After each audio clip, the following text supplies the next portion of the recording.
Thanks for joining in today on Dusty DIY. Today we're actually going to change this old aluminum patio slider, and we've got a brand new vinyl slider right there that we are going to change.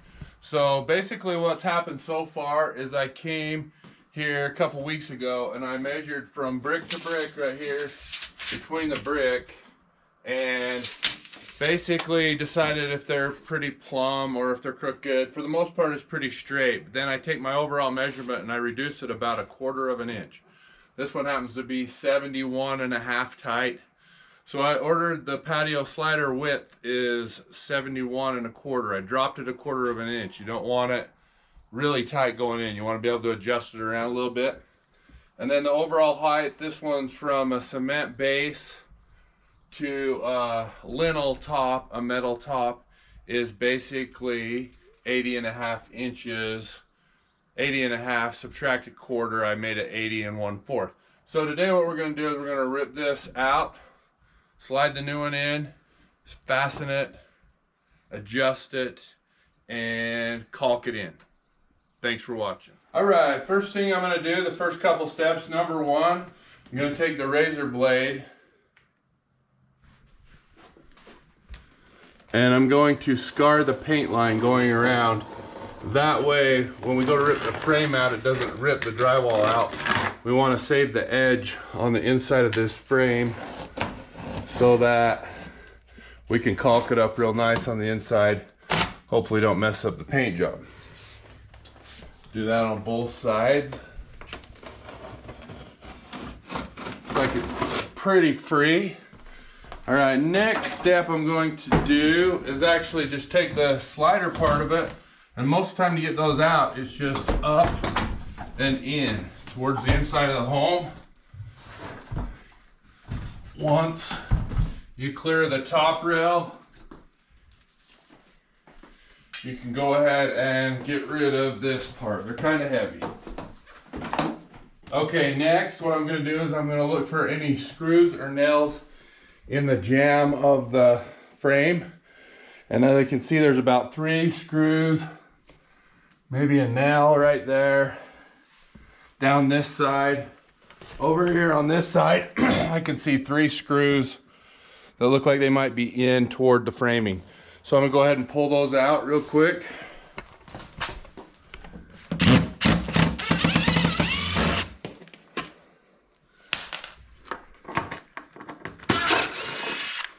That one's not holding anything. Here's another one. And the other side.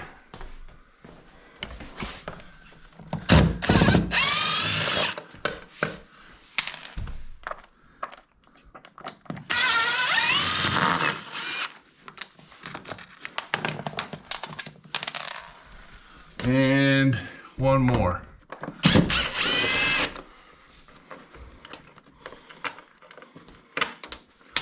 Okay, occasionally they're in the top rail. It looks like this one has a couple. I'm gonna go ahead and pull those out. Luckily they're coming out pretty nice.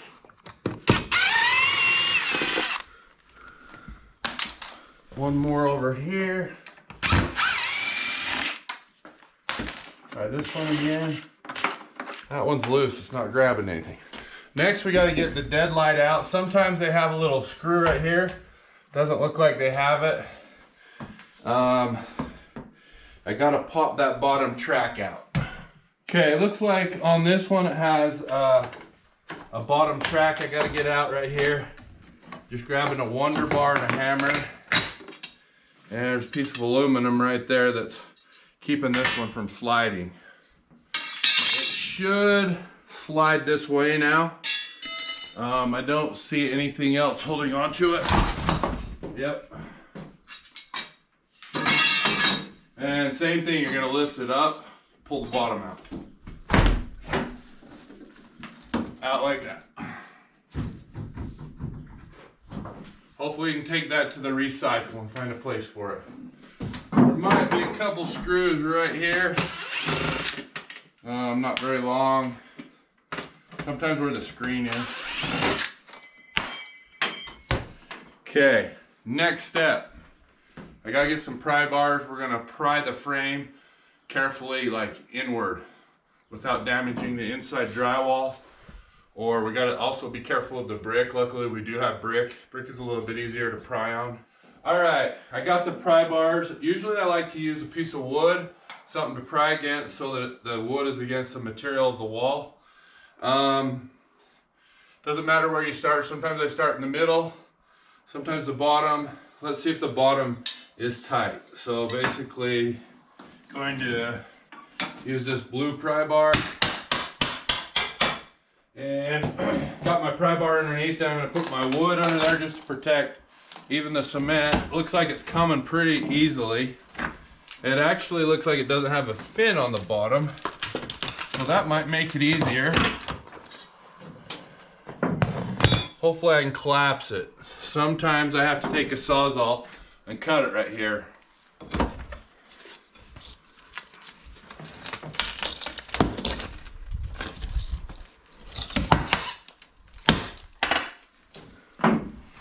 Just want to keep an eye right here that you're not busting the drywall out.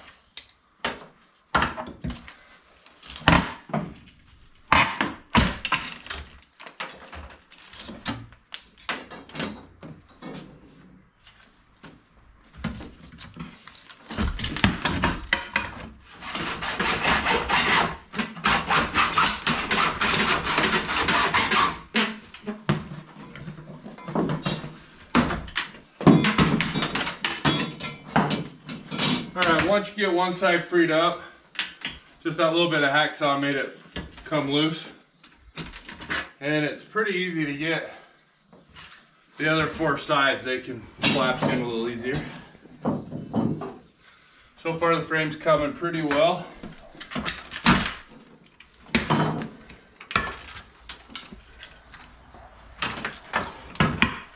Just take your time, make sure you don't damage any of the house.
Alright, I'm real happy with the way that came out.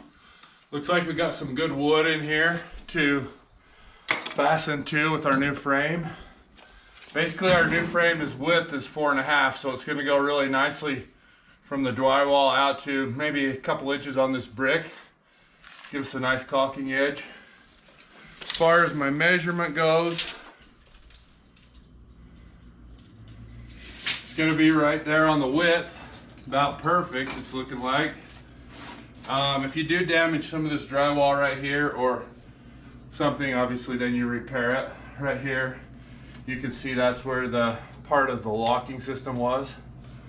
We'll either have to spackle that or caulk that up a little. Looked like at one time there was some water in this corner. We're definitely going to put a nice seal across this edge so it doesn't allow any type of water back in. Plus they got a new roof here on the outside. So I'm gonna go ahead and clean this up and get our frame over here. Okay, this is our new patio door, and it's made of vinyl, and basically the outside is painted a black color. Needs to be dusted off just a little, but it's split color. It's got white on the inside. Usually white matches the inside of the house a lot better. And so this person wanted to put dark on the outside, light on the inside. Now this nailing fin, this fin that sticks off the side all the way around, is actually for new construction. If you were building a new house, one that's still wood, you could just sit it in there with some glue and you nail that. It's called the nailing fin. In a retrofit aspect, where we're ripping the door out and putting a new one in a pre-existing home already, we actually need to cut this fin off. So you just get your sharp razor knife and you just score down it with a good sharp tip, and then you're gonna bend it just like that, and usually it comes right off. I probably make it look easy because I've done a lot of this, but that will come right off. So another way you could do it is sawzall down. It's a little more dangerous. I find it easy with a sharp blade just to cut on down it. We're gonna go ahead and cut the nailing fin all the way off this and go on to the next step. Basically, got the patio door definned. Now we're going to set it up in. It looks like we have plenty of room on the width, at least a quarter. That's what I mean by plenty. It's about how I like it. On the top, the measurement's exact. I'm hoping I don't have to trim that board a little. I'm gonna try and tuck it up in and tap the bottom in. I think it might go in easily. If not, I'm gonna trim that board a little on the top with a chisel, just chip it down 1/8 of an inch, and then it will go for sure. So here we go. You definitely want to work a little bit at a time if it's a little bit tight. I anticipate it being just slightly looser, but it's actually a great fit. You don't want to get one of your frames on an angle too much because it might pop your glass.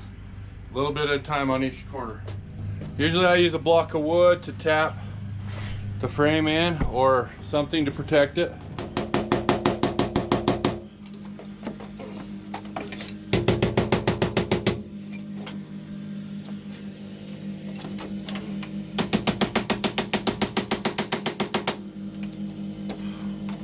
Just working it in, it's right there, basically a perfect fit.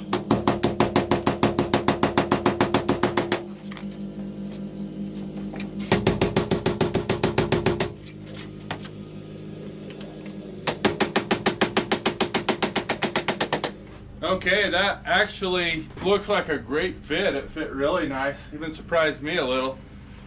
It was a little snug, it was tight going in, but once we kind of slid it in on the right angle, got the top tucked in, there's a little bit more pocket room inside behind the brick, freed up a little bit.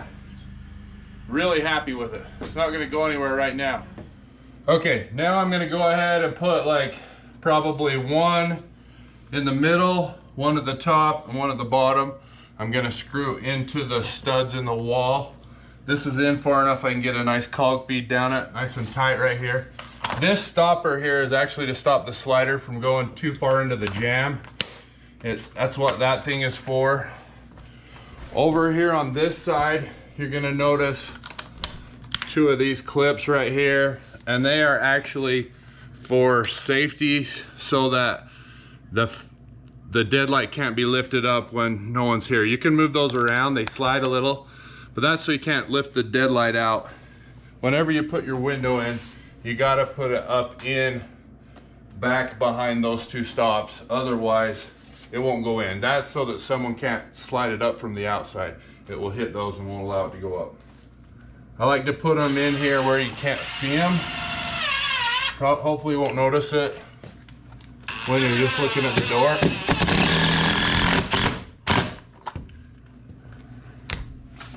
Just sink it into the vinyl a little.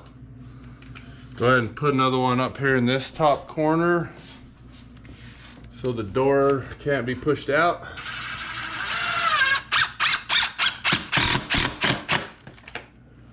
Perfect.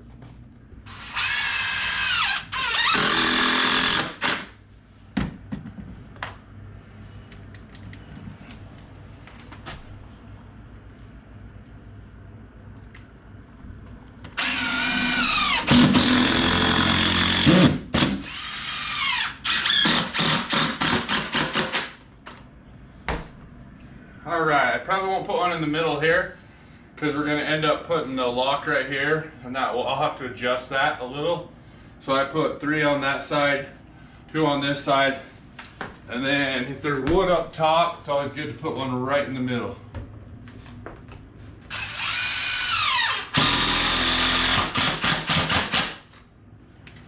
Make sure you sink that one up a little, just so it doesn't interfere with the top of your door. All right, we went ahead and took the plastic off the patio slider, got it turned the right way. Next step, we're gonna slide this up into the frame. You always wanna make sure you're past this stopper that I talked about. You put it wherever, and you also wanna be past the stops on this side to go up in. It just goes up in the track, and then the bottom slides on. Just like so, and it's looking great so far. Really happy with the way this door is going in. All right, next, what we're going to do is gonna go ahead and put the handle in here and get it working. All right, it has a little latch thing that basically swivels the locks in and out like that. It actually goes on the inside right here. Looks just like that. This handle goes right here on that side, and it just has 2 screws that screw into it.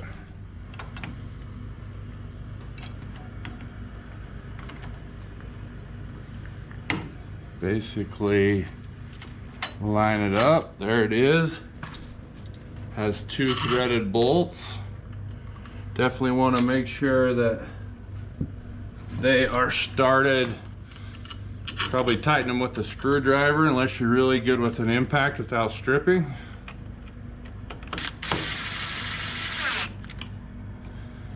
Okay, I just like to snug them at first. I may tighten those a little bit more. You don't want to get them way tight. This has to be pushed in when the door is shut in order to throw the latch. Doesn't allow it, but you can see down is locked, up is open. Now this is a little bit tricky, but what you got to do is figure out right where this goes so that it will lock out perfect like that. And you want to slide it into the jamb and mark it with a marker or a pencil. We're going to mount this right in the center of the jamb right there.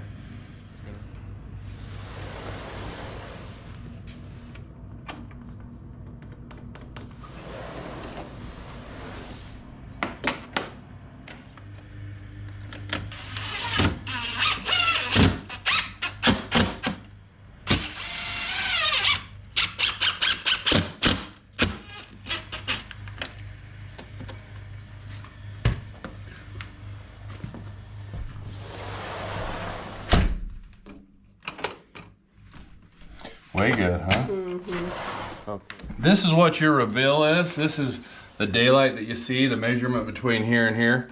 If you look down on the bottom, we've got just more gap than the top. The top is barely touching the frame there, and it's about 1/4 of an inch showing frame or opening there. So what that means is that this side of the door probably needs to go up a little. This screw on the bottom right here, the gold one on the bottom, if I loosen it, the door will go down. If I tighten it, it will lift it up. We're just gonna pick the door up just a little by tightening it. That was probably enough. That's it.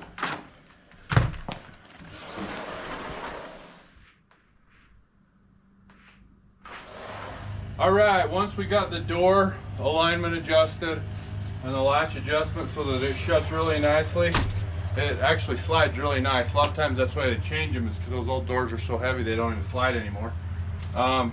This is the screen. It goes in the same way. It goes up in the track, slides on the bottom. Gonna go ahead and do that the same way from the outside.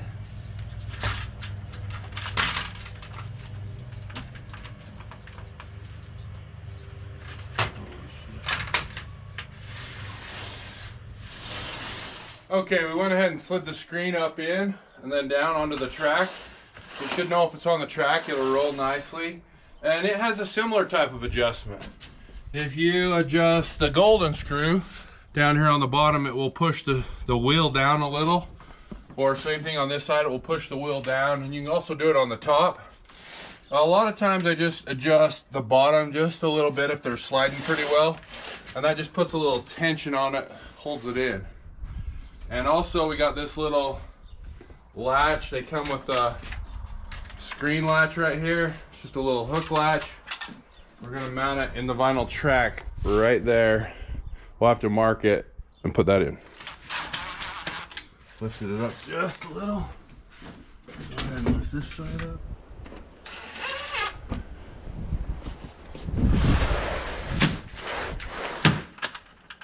All right, latch is nice. That was easy. Okay, those really aren't that strong, but they help keep your screen shut if you want. Next step is clean up the door. I think we'll leave the plastic on it for the homeowner on this one, and they can clean that part. We're gonna go ahead and caulk the frame really nicely. All right, we're gonna use some black quad today. It's a polyurethane caulking. It's gonna seal the outside of this really nicely. Sometimes a little tricky caulking brick, but basically we're gonna caulk a nice bead around that and seal off the door.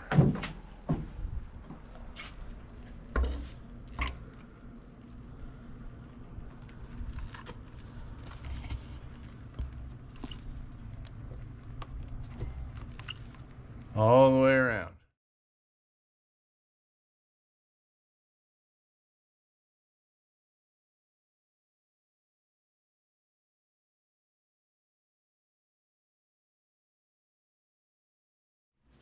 All right, on the inside, we're just gonna use paintable latex, white, match the frame, and then you can touch the paint up to it later. Plus, it's a little bit easier to work with than the polyurethane.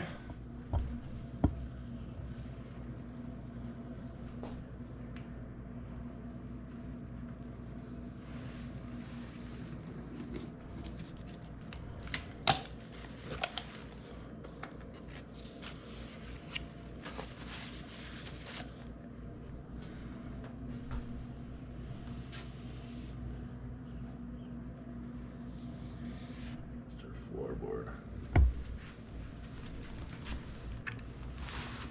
All right, thanks for joining in today on Dusty DIY when we went ahead and retrofit this patio unit. If you want to see more videos of similar type of stuff, lots of other videos on the way. Please like and subscribe, and thanks for watching.